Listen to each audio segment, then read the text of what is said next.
Alright, carrying on with the Xenoverse 2 discussions that I've been having recently. Now we're going to talk a little bit more about transformations, but this time it's going to be a little different. These are going to be the possible transformations that we could see in Dragon Ball Xenoverse 2. A lot of these, they will most likely not be there at all, just for the fact that they just don't look like something that could actually be implemented. But I have been proven wrong with the giant forms for Namekians in the past. So, who knows, they could pull something completely out of their ass and put it in the game. So let me go ahead and talk about the stuff that I know are probably not going to be in the game at all, starting with humans. There's not really much that you can do with humans in terms of transformations. We've already got Flying Nimbus, but there's one thing that people have been wanting when it comes to human transformations, and that's the full power Master Roshi buff form that we saw in Dragon Ball. That's quite literally turning you into a super buff bodybuilder. Now, the reason I don't think this is going to wind up happening is it really seems like it would be only a male-centered thing, because it would be kind of weird to give a female a super bodybuilder type body like Master Roshi. And something tells me they don't want to exclude one part of a race from having a certain transformation, so that's just why I don't see that happening for humans. Now again, there's not really much when it comes to humans, and that's really all I could think of when it comes to human transformations, but they could probably pull something out of their ass and give it to humans. Next up, we have the Saiyans. Now obviously, we've already gotten the confirmed Super Saiyan 1 through 3, but there's still 3 other forms that we don't know are going to be in the game. We already know that Super Saiyan God and Super Saiyan Blue are not going to be in the game, because they don't know how to balance those forms properly. So the 3 moves I'm talking about is Great Ape, Super Saiyan 4, and the legendary Super Saiyan transformation. Now the 2 that are most likely not going to be in the game is Super Saiyan 4 and the legendary Super Saiyan transformation. So first off, with Super Saiyan 4, I personally just don't see it happening on a custom created character, but there are ways that you can work around it. The obvious concern that people have with Super Saiyan 4 is the fact that you lose your shirt and your chest is bare, it's bare open. Now for a male character, that's not really that big a deal, but females, the only way that you could really fix that is to put their sports bra on.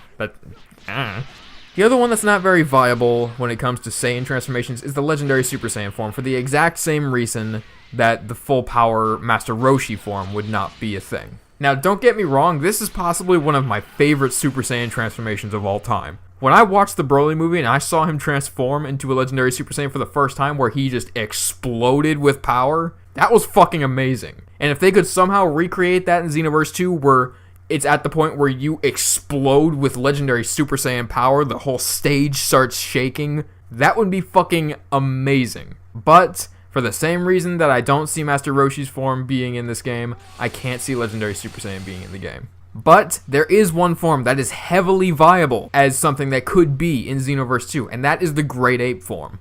And this goes back to when they first revealed the giant form Namekians. Now, if they can make giant forms for Namekians a thing, and somehow make it balanced for Xenoverse 2, what really is stopping them from creating a Great Ape form? The only thing they really have to do is just create the generic Great Ape form, and just change their color accordingly.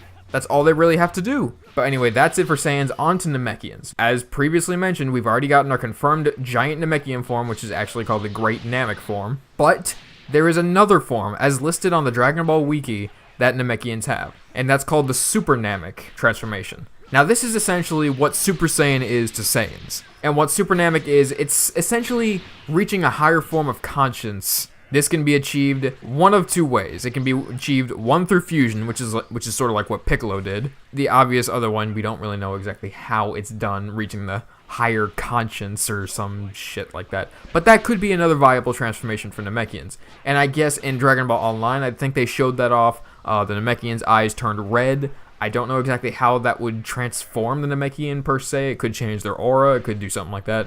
I don't know. But that's something that could be viable for Xenoverse 2.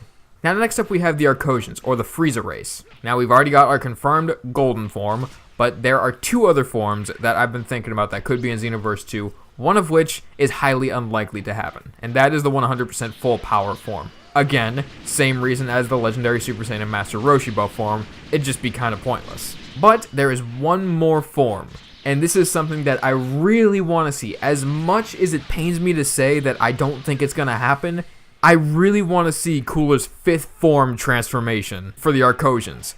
If you don't know what that is, here's a quick little picture. He's got that super badass armor. He grows in size. He has that awesome mouthpiece looking thing. He looks like an evil Power Ranger.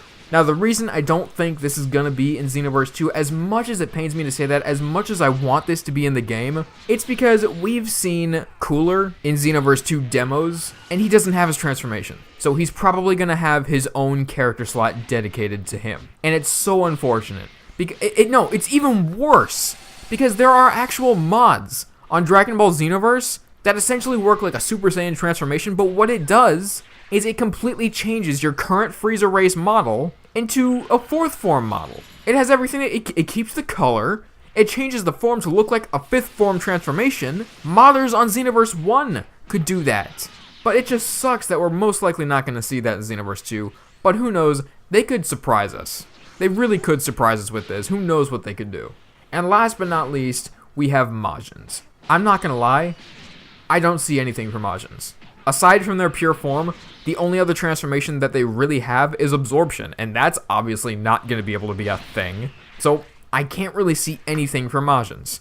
But it's not all doom and gloom for every race that doesn't have the extensive list of transformations, because there are 2 more that are pretty much guaranteed to be in the game at this point. We have Unlocked Potential and Kaio-Ken. I've already done a full video on how I think Kaio-Ken should work, and I think it's pretty obvious that Unlocked Potential is going to be in the game. It was in the last game, I don't see why not. Those are all the transformations that I personally really want to see in Xenoverse 2. Again, only a fraction of them I know will only be viable in Xenoverse 2. Some of them, it just won't be able to happen.